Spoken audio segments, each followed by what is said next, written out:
탈무드 라벤토케이어 희망 랍비 아키바가 당나귀와 개와 작은 램프를 가지고 여행을 하고 있었다. 날이 저물자 아키바는 헛간 하나를 발견하고 그곳에서 잠을 자기로 했다. 그러나 아직 자기에는 이른 시간이어서 그는 램프를 켜고 책을 읽기 시작했다. 그러다 바람이 불어와 램프가 꺼졌으므로 그는 어쩔 수 없이 잠을 청했다. 그날 밤 여우가 와서 데리고 있던 개를 죽여버리고 사자가 와서 당나귀를 죽여버렸다.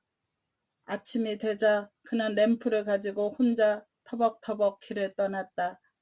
어떤 마을 가까이에 이르렀으나 사람의 그림자가 전혀 보이지 않았다. 그는 전날 밤에 도적이 와서 마을을 파괴하고 마을 사람들을 모두 죽였다는 사실을 알게 되었다. 만약 램프가 바람 때문에 꺼지지 않았다면 그도 도적들에게 발각되었을 것이다. 개가 살아 있었다면 개가 짖어서 도적에게 발각되었을지도 모른다. 당나귀 역시 소란을 피웠을 것이다. 모든 것을 잃었던 덕분에 그는 도적에게 발각되지 않았던 것이다. 랍비는 최악의 상태라도 인간은 희망을 잃어서는 안 된다. 나쁜 일이 좋은 일로 연결될 수도 있다는 사실을 믿어야 한다는 것을 깨달았다. 유태인을 다루는 법. 역대 로마 황제 가운데 유태인을 매우 싫어하는 헤드리우스라는 황제가 있었다. 어느 날 한 유태인이 헤드리우스의 앞을 지나가며 폐하 안녕하십니까? 라고 인사를 했다. 황제가 너는 도대체 누구냐? 라고 묻자 그는 저는 유태인입니다. 라고 대답했다. 그러자 황제는 당장 저놈의 목을 잘라 사형에 처하라고 소리쳤다. 다음날 유태인이 또 황제 옆을 걷고 있었는데 이번에는 아무런 인사도 하지 않았다. 그러자 황제는 로마 황제에게 경의를 표하지 않는 저놈의 목을 자르라고 병사에게 명령했다. 그러자 황제 주위에 있던 대신들이 폐하께서는 어제는 인사를 한 사람을 죽이시더니 오늘은 인사를 안 했다는 이유로 죽이셨습니다. 도대체 무슨 까닭이십니까? 라고 물었다. 그러자 황제는 내 행동은 모두 옳다. 너희들은 잘 모르겠지만 나는 유태인을 어떻게 다루어야 하는지 알고 있다고 대답했다. 반유태인이었던 헤드리우스 왕은 유태인이 무엇을 해도 유태인이라는 이유 하나만으로 죽여버렸다고 하는 유명한 이야기이다. 꿈은 암시에서 로마의 한 장교가 랍비를 만나 말했다. 유대인은 매우 현명하다고 들었는데 오늘 밤 내가 어떤 꿈을 꾸면 좋을지 가르쳐 주시오. 당시 로마의 가장 큰 적은 페르시아였다. 그래서 랍비는 페르시아가 로마를 기습, 로마군을 쳐부숴 로마를 지배하고 로마인을 노예로 만들어 로마인들이 제일 싫어하는 것을 하게 하는 꿈을 꿀 것이오 라고 말했다. 다음 날 아침 로마 장교가 랍비에게 와서 어떻게 당신은 내게 어젯밤에 꿀 꿈을 미리 예언할 수가 있었어? 라고 물었다. 그 장교는 꿈은 암시에서 생긴다는 것을 몰랐고 자기 자신이 암시에 걸려있던 사실조차 몰랐던 것이다. 무언극. 로마 황제가 이스라엘의 가장 위대한 랍비와 친하게 지내고 있었다. 그 이유는 두 사람의 생일이 같았기 때문이다. 두 나라 정부의 관계가 별로 좋지 않았던 때도 두 사람은 늘 가까운 관계를 유지했다. 그러나 황제가 랍비와 친구라는 사실은 두 나라의 관계로 보아 별로 좋은 것은 아니었다. 그래서 황제가 랍비에게 조언을 구하고자 할 때는 사자를 보내서 간접적으로 그 일을 물어봐야만 했다. 어느 날 황제는 랍비에게 메시지를 보냈다. 나는 두 가지 이루고 싶은 일이 있다. 하나는 내가 죽은 후에 아들을 황제로 만들고 싶은 것이고, 또 하나는 이스라엘에 있는 타이베리아스라는 도시를 자유관세 도시로 만들고 싶은 것이다. 나로서는 그 두 가지 중 하나밖에 이룰 수 없을 것 같은데 두 가지 다 한꺼번에 성사시키려면 어떻게 하면 좋은가? 라고 물었다.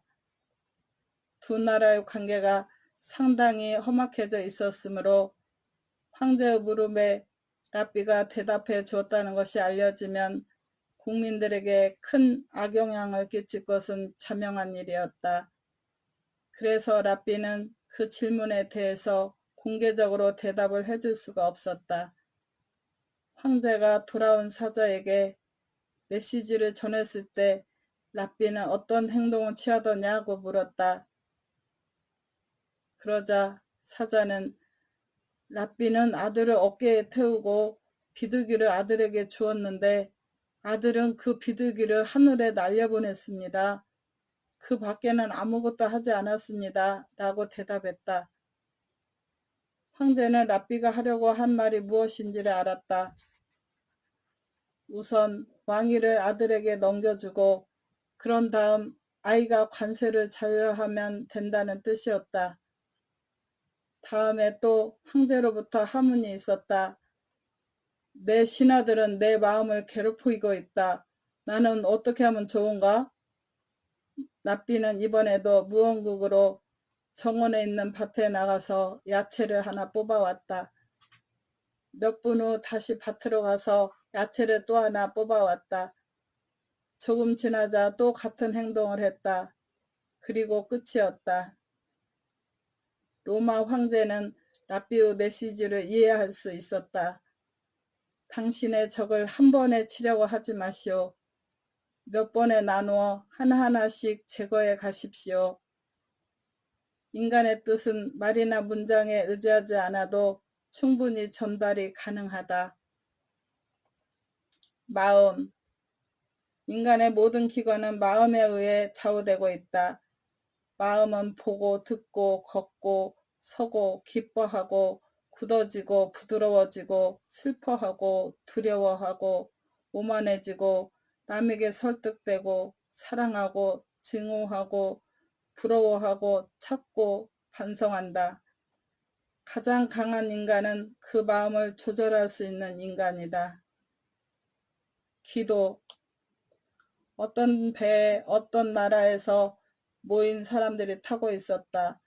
그 배가 갑자기 폭풍우를 만났다. 사람들은 저마다 자기 나라의 신에게 나름대로 방법으로 기도를 했다. 그래도 폭풍우는 점점 심해지기만 했다. 모두들 유태인에게 당신은 왜 기도하지 않소? 라고 말하자 유태인도 기도를 시작했다. 그러자 폭풍우는 금세 가라앉았다. 배가 항구에 닿자 사람들은 우리가 열심히 기도했을 때는 안 들어주시더니 당신이 기도하니까 왜 금방 폭풍우가 가라앉았을까요? 라고 물었다. 유태인은 난 또 잘 모르겠지만 여러분은 모두들 자기 나라에서 믿는 신에게 기도했습니다. 바빌로니아인은 바빌로니아 신에게 기도하고 로마인은 로마 신에게 기도했습니다. 그러나 바다는 어느 나라에도 속하지 않았습니다.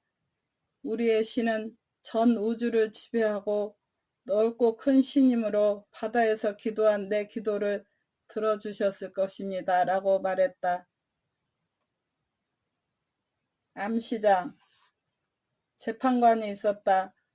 어느 날 시장을 걷다가 시장에서 많은 작물이 매매되고 있다는 것을 알게 되었다.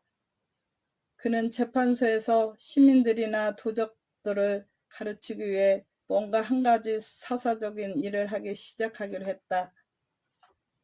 그는 족제비를 한 마리 꺼내서 작은 고기를 한 조각 주었다. 그러자 족제비는 그것을 물고 금방 자기의 작은 구멍으로 숨기러 갔다. 보고 있던 시민들은 족제비가 어디에 고기를 감췄는지 알 수 있었다. 재판관은 그곳에 가서 그 구멍을 메워버렸다. 그리고 또다시 족제비에게 더 많은 고기를 주었다.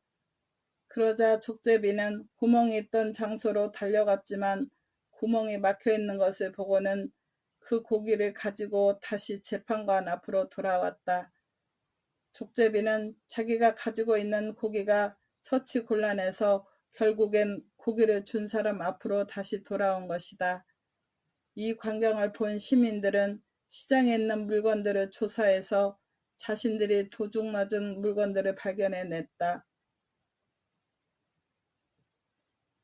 시집가는 딸에게 현명한 어머니가, 내 딸아, 만약 내가 남편을 왕처럼 존경한다면 그도 너를 여왕처럼 대할 것이다. 그러나 내가 노예처럼 행동한다면 남편은 너를 노예처럼 대할 것이다. 만약 내가 너무 자존심이 강해서 그에게 봉사하기를 꺼린다면 그는 자기 힘을 이용해 너를 하녀로 만들어버릴 것이다.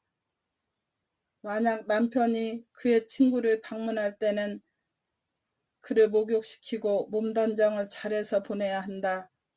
만약 남편의 친구가 집으로 놀러오면 가능한 한 잘 대접해야 한다. 그렇게 하면 남편으로부터 소중하게 대접받을 것이다. 늘 가정에 신경을 쓰고 그의 소지품을 소중하게 다뤄라. 그는 기뻐하며 너의 머리 위에 간을 바칠 것이다. 숫자가 가진 의미. 내가 어떤 사람에게 말로 상처를 입혔다고 가정하자. 다음에 내가 그 사람을 만났을 때 지난번에는 도를 지나친 신뢰의 말로 당신의 마음 아프게 해서 미안했다고 사죄할 수는 있다. 그래도 상대방이 용서하지 않을 경우에는 어떻게 할 것인가? 유태인은 10명의 사람에게 나는 예전에 어떤 사람에게 이러이러한 신뢰의 말을 해서 그를 화나게 했는데 사죄하러 갔더니 용서해 주지 않았습니다. 나는 정말로 내가 나빴다고 반성하고 있는데 여러분들은 내 행동을 용서해 주시겠습니까? 라고 물었을 때 그 10명이 모두 용서하겠다고 하면 용서받은 것이 된다. 모욕한 상대방이 죽어서 사죄할 수가 없을 경우에는 10명의 사람을 무덤 앞에 데리고 가서 그들이 보는 앞에서 무덤을 향해 용서를 빌어야 한다. 이 10명이라는 숫자가 나온 이유는 유태교 예배당에서 기도할 때는 10명이 없으면 성립되지 않기 때문이다. 9명 이하의 숫자는 개인이 된다. 10명이 되어야 비로소 집단이 되는 것이다. 정치적 결정이 아닌 종교적이고 공적인 결정은 어떤 경우에든 꼭 10명이 되어야 한다. 결혼식에서도 사적인 결혼식과 공적인 결혼식이 있는데 공적인 결혼식을 할 때는 10명 이상이 꼭 참석해야 한다. 그 밖에 동양에서처럼 사나 구와 같이 특별히 싫어하는 숫자는 없다. 꺼리는 날은 있다. 여름에 어떤 특정한 날에 역사적으로 나쁜 일이 많이 일어났었다. 예루살렘에 500년쯤 전에 건조된 사원이 2곳 있었는데 그 2사원이 모두 똑같은 날 불에 타서 무너져 버린 것이다. 1492년 가톨릭 교회에 의해 스페인에서 유태인이 추방된 날도 같은 날이다. 모세가 십계를 파괴한 날도 같다. 덧붙여 말하면 내가 첫 직장을 잃었은 날도 바로 이 날이었다. 히브리 달력에서 아가 붙는 달에 9일째 되는 날, 대개 8월 1일경인데 이날은 아무것도 먹어서도 안 되고 마셔서도 안 된다. 해가 뜰 때부터 질 때까지 아무것도 입에 대서는 안 된다. 예배당 안에서는 언제나 의자에 앉지만 이날만은 바닥에 앉는다. 아버지가 돌아가셨을 때와 똑같다. 유대인은 몹시 슬픈 일이 있을 때는 의자에 앉지 않고 바닥에 앉는다. 장례식 음악을 연주하고 촛불을 켜놓고 일을 한다. 이날은 어디에 가더라도 가죽 구두를 신어서는 안 된다. 아시다시피 가죽 구두는 자아의 상징이었다. 회교도가 회교 사원에 참배할 때 구두를 가지고 가는 것은 유태인의 습관을 배운 것이다. 유태에서는 자기 아버지가 돌아가셨을 때는 절대로 구두를 신어서는 안 되며 일주일 동안은 일체 자신의 일을 생각해서는 안 된다. 거울을 보게 되면 아무래도 자기 자신이 비쳐 자신에 대한 생각을 하게 되므로 거울은 모두 떼어낸다. 구두를 벗는 것은 자기보다 더 위대한 것이 존재한다는 사실을 생각하기 위해서이다. 새해의 10일째 되는 날도 유태인의 가장 성스러운 날로 이날도 구두를 신지 않는다. 이날은 유태인이 독립하기까지 정말로 슬픈 날이었다. 사원이 파괴되었다는 것은 독립을 잃은 것을 뜻한다. 이스라엘이 독립한 이래로 이날이 제일 슬픈 날로 되어 있다. 사랑의 힘. 솔로몬 왕에게는 아주 슬기롭고 아름다운 딸이 있었다. 그는 어느 날 꿈을 꾸어 딸의 미래의 남편감이 딸에게 어울리지 않는 나쁜 청년이라는 것을 예감했다. 그래서 솔로몬은 하느님의 조화가 어떤 것인지를 알아보고 싶었다. 그래서 딸을 한 작은 섬으로 데리고 가서 그곳에 있는 별궁에 감금한 후 주위에 높은 울타리를 치고 감시병을 많이 배치해 두었다. 그리고 열쇠를 가지고 그대로 돌아와 버렸다. 왕이 꿈속에서 봤던 그 청년은 어떤 항무지를 혼자 헤매고 있었다. 밤이 되어 추워지자 그는 사자의 시체 속에 들어가 잠을 잤다. 그러자 큰 새가 날아와서 사자의 시체와 남자를 통째로 들어올려 여자가 갇혀있는 왕궁 위에 그것을 떨어뜨렸다. 그는 그곳에서 공주를 만나 두 사람은 사랑에 빠졌다. 사랑은 모든 것을 이기므로 아무리 먼 섬에 데리고 가서 가둔다 하더라도 아무 소용이 없다. 일어날 일은 반드시 일어나고야 만다. 비유태인. 하느님은 유태화된 비유태인을 좋아하신다. 어떤 왕이 양치기를 고용해 양떼를 매일 방목하고 있었다. 어느 날 양과는 전혀 딴판으로 생긴 동물 한 마리가 그 양떼 속에 몰래 끼어들었다. 양치기가 낯선 동물 한 마리가 섞여 들어왔는데 어떻게 할까요? 라고 왕에게 물어보았다. 왕은 그 동물은 특별히 잘 돌보도록 하라고 했다. 양치기가 의아한 얼굴을 하자 양떼들은 원래 이곳으로 자라고 있었으니 걱정이 없지만 이 동물은 전혀 다른 환경에서 자랐으면서도 이렇게 내 양떼들과 어울리고 있으니 이 얼마나 기쁜 일인가 라고 말했다. 유태인은 태어날 때부터 유태의 전통 속에서 자라지만 유태인의 전통 속에서 자라지 않은 사람이 유태 문화를 이해하고 유태화된 경우는 진짜 유태인보다도 존경받는다. 탈무드에는 착한 사람이면 어떤 신앙을 갖고 있든지 간에 모두 구원받을 수 있으므로 특별히 유태화를 열심히 하지 않아도 된다고 쓰여 있다. 바보 부모의 맹세. 어떤 남자가 유언을 썼다. 내 아들에게 재산을 전부 남기되 아들이 진짜 바보가 되지 않는 한 유산은 상속할 수 없다. 랍비가 와서 당신은 말도 안 되는 유언을 쓴 겁니다. 당신 자식이 바보가 되지 않는 한 재산을 줄 수 없다는 것은 어째서입니까? 라고 물었다. 그러자 남자는 갈대를 하나 입에 물고 이상한 울음소리를 내며 바로 위를 기어다녔다. 그가 암시하고 있었던 것은 자기 아들에게 아이가 생겨서 아이를 어르게 되면 자기 유산을 상속하겠다는 것이었다. 아이가 생기면 인간은 바보가 된다는 속담은 여기서 생겨났다. 유태인에게 있어 자식이란 대단히 귀중한 존재로서 부모는 모든 것을 아이를 위해 희생한다. 하느님이 유태민족에게 천주의 십계를 내리실 때 유태인이 반드시 그것을 지킬 것이라고 하는 보증을 얻어내려고 하셨다. 먼저 유태인은 유태인 최초의 위대한 선조, 즉 아브라함, 이삭, 야고보 이름에 걸고 반드시 지키겠다고 맹세했지만 하느님은 승낙하지 않으셨다. 그래서 앞으로 유태인이 손에 넣을 모든 부를 걸고 맹세한다고 말했지만 역시 소용없었다.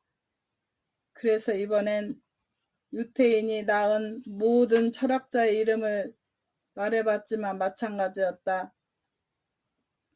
마지막으로 아이들에게 반드시 십계를 전할 테니 그 아이들을 걸고 맹세한다고 말하자 하느님은 비로소 좋다고 말씀하셨다. 교육. 가장 위대한 랍비가 북쪽 나라의 두 시찰관을 파견했다. 시찰관이 그 도시를 지키는 사람을 만나서 조사를 좀 하고 싶다고 말하자 그 도시 경찰의 최고 책임자가 나왔다. 그래서 아닙니다. 우리는 이 도시를 지키는 사람을 만나고 싶은 것입니다. 라고 말하자 이번에는 도시의 수비대장이 나왔다. 두 사람은 우리가 만나고 싶은 사람은 경찰서장도 수비대장도 아닙니다.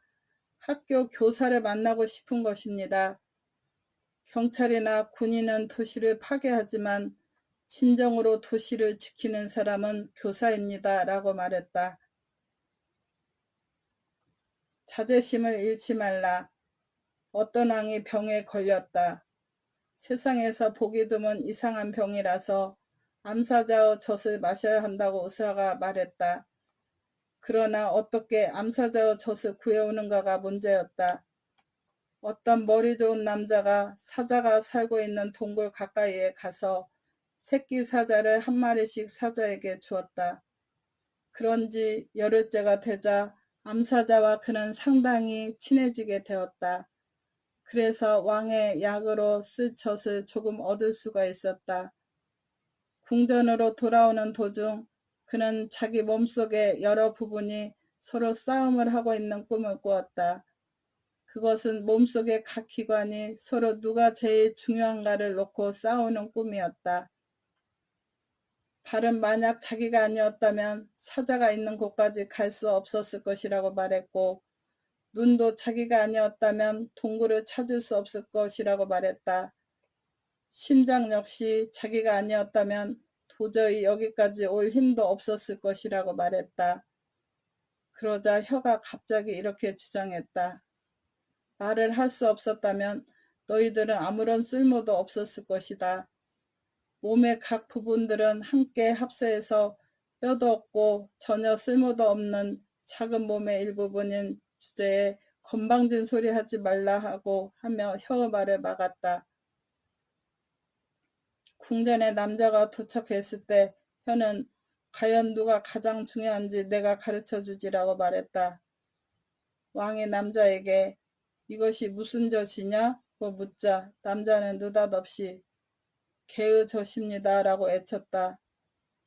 조금 전까지 혀를 비웃었던 몸의 다른 부분들은 그제서야 혀가 얼마나 강한가를 깨닫고 사과했다. 사과를 받은 혀는 아닙니다. 그것은 제가 말을 잘못한 것입니다. 이것은 진짜 암사자의 젖입니다. 라고 말했다. 중요한 부분일수록 자제심을 잃으면 어처구니 없는 일이 생기는 법이다. 감사하는 마음. 이 세상 최초의 인간인 아담은 빵을 먹기 위해서 얼마만큼의 일을 해야 했을까? 먼저 밭을 갈고 씨를 뿌리고 그것을 기르고 거둬들이고 갈아서 가루로 만들고 반죽하고 굽는 등 15단계의 과정을 거치지 않으면 안 되었다. 지금은 돈만 내면 빵집에 가서 다 만들어 놓은 빵을 사올 수가 있다. 옛날에는 혼자서 해야 했던 15단계의 일을 많은 사람들이 나눠 하고 있으므로 빵을 먹을 때는 많은 사람들에게 감사하는 마음을 잊어서는 안 된다. 인류 최초의 인간은 자기 몸에 걸치는 옷을 만드는데 많은 수고를 해야 했다. 양을 사로잡아 키워서 털을 깎고 옷감을 짜서 바느질에 입을 때까지 굉장히 많은 고생을 했다. 지금은 돈만 내면 양복집에서 좋아하는 옷을 살 수가 있다. 옛날에는 혼자서 해야 했던 일을 많은 사람들이 나눠 해주고 있으므로 옷을 입을 때도 많은 사람들에게 감사하는 마음을 잊어서는 안 된다. 보답을 기대하지 않는다. 환자를 문병하면 그 환자는 60분의 1만큼 상태가 좋아진다. 그러나 60명이 한꺼번에 간다고 해서 환자가 완쾌되는 것은 아니다. 죽은 사람의 무덤을 찾는 것은 가장 고상한 행위다. 병문안은 환자가 나으면 그 사람의 감사를 받을 수 있지만 죽은 사람은 아무런 사례도 할 수 없다. 감사를 목적으로 하지 않는 행위야말로 아름다운 것이다. 결론. 탈무드에는 연달아 4개월, 6개월, 7년이라는 긴 세월 동안 여러 가지 문제에 대해 사람들이 문제를 제기한 이야기가 많이 실려 있다. 그 중에는 결론이 나지 않는 것도 있는데 그 이야기에는 끝맺는 부분에 알 수 없다고 쓰여 있다. 이 교훈은 알 수 없는 때는 알 수 없다고 말하는 것이 낫다는 것이다. 탈무드 속에는 여러 가지 결론이 내려진 이야기가 있는데 거기에는 반드시 몇몇 다른 소수 의견이 소개되고 있다. 소수 의견은 적어놓지 않으면 사라져 버리기 때문이다. 강자. 세상에는 약하면서도 강자를 두렵게 하는 것이 4가지 있다. 모기는 사자를 두렵게 하고 거머리는 코끼리를 두렵게 하고 파리는 정가를 두렵게 하며 파리잡이 거미는 매를 두렵게 한다.